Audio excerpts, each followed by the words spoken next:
So this is Nick Williams sitting here with Mike Dickson. Hi Mike, how are you? Mike Dickson sitting here with Nick Williams. I'm incredibly well. Good. Very well indeed. Yeah, looking mischievous, so we better watch out. Thank you. You are an author. You have been a great inspiration to me. This is your new book called The Generous Gene. Yeah. I know that what's inspired me about you is that you stand for creating a more generous world. You do it, you live it, and you inspire others to do it. This is true. So share with me, I'm fascinated. It's like if everybody did what you wanted them to do, if everyone was more generous, how do you think the world would look, and how would it be so much different from how it is now? Well, of course, on the face of it, it would be remarkably different, because one of the things that I've said before is that I believe that we are all inherently generous. In other words, that generosity is part of our DNA. And actually, over the last 2,000 years, all the societies and the faiths and everybody really has had their two key elements of their teaching. One is the version of golden rule, which is treat other people as you would like to be treated. And the other is that everybody has an obligation to help people less fortunate than yourself. And that's it. It just happens to be true. And so therefore, this is not something that's suddenly arisen as a subject of a new thought or book. It's something that's actually part of our DNA. And I think that what's happened over the last few years is that we've all been quietly derailed, and we've all been driven witless to become independent and self-sufficient, and particularly to buy all sorts of nonsense we don't really need or want or even use. And I think many of us have just simply forgotten that helping other people and being good to each other, and all that that entails from forgiveness onwards, is actually the way we're supposed to be living. So you, in a way, you're an advocate for returning to our natural way of being, in a way. So you're saying that generosity, you believe, is natural, and we've somehow derailed ourselves into an unnatural way of being with each other, and you want to restore the naturalness of being naturally generous with each other. Yes, I mean, there's a lot of, it's the same generosity that makes people give up their lives for others in concentration camps or wars, or dives off bridges to save children in rivers and so on. This natural generosity, this natural caring, this natural empathy for other people, I think is part of our DNA. And why do you care so much about this? Why do you think you particularly care so much? Because I can see the universal applicability of it, but why do you care so much about it? Well, I think it all began when I started getting soft when I was about 40, and I was fortunate enough to create with two other people a children's charity called WizKids, which helps disabled children move, disabled children who can't move, to move, by providing them with powered electric wheelchairs. And in itself, it is a wonderful organisation, has done remarkable things.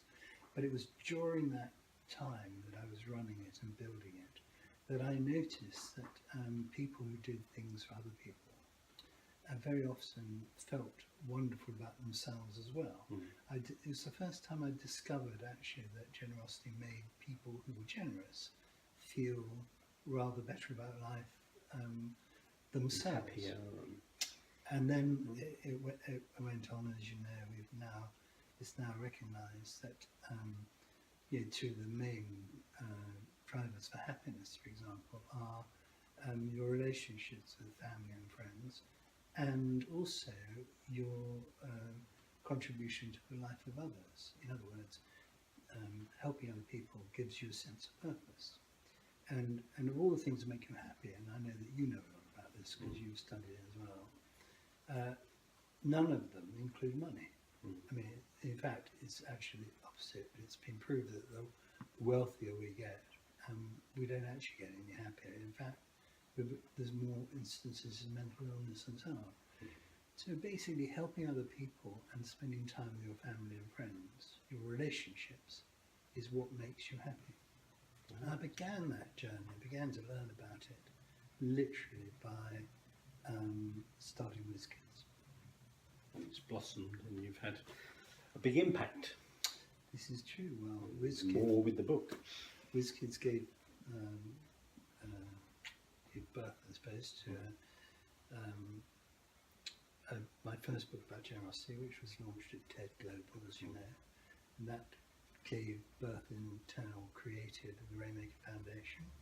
And the Rainmaker Foundation's aims are to inspire generosity, to encourage lots of people to go and help other people. And extraordinarily simple though it sounds, it works rather wonderfully well because you're appealing to people's better nature.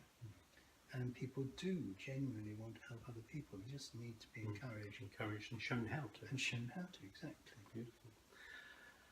To finish off, can you give me one story where you've experienced somebody else's generosity and it's been pivotal for you in some way? Can you share what that story is? I could probably give you several hundred. Just one where that somebody being generous to you has made all the difference. Well, like maybe two. I mean, I can remember years ago when I was very ill. I can remember the kindness of several people who looked after me, and I remember that forever.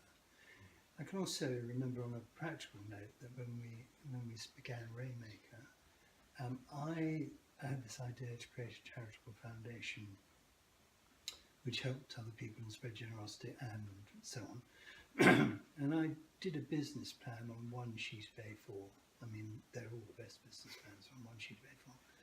And I went and I worked out how much a Rainmaker would cost to run for the first year, which was actually £250,000. It involved paying people and rent and things like that. And I personally went to see 4 people, 5 people in fact, and they gave me £250,000 on the strength of me going and asking them, say, I have this dream. And the first person, who I won't name because he loves being anonymous, I just turned around and said, I think it's a wonderful idea, I'll give you £80,000. And, you know, so I do argue in the book that actually generosity is not about money. In fact, it's definitely not about money. But at the same time, I just had an idea. 5 people gave me the money to start it. I hadn't written a business plan. It was literally just a note. But they trusted you and believed in you. And they did. And, you know, like everything, it didn't go as smoothly as it ever should. And nothing ever happened as it was supposed to happen. But it has become very successful. It has worked. And so I'm very grateful for those people who just said, okay, we'll help you. Who had faith in you, were generous towards you and your idea.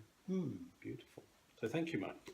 So the book is called Our Generous Gene, Mike Dickson. It is out now. Thank you very much. Thank you for who you are. Thank you for the work you're doing in the world. Thank you for being, as you would say, mildly heroic and mildly inspirational. So thanks for watching this.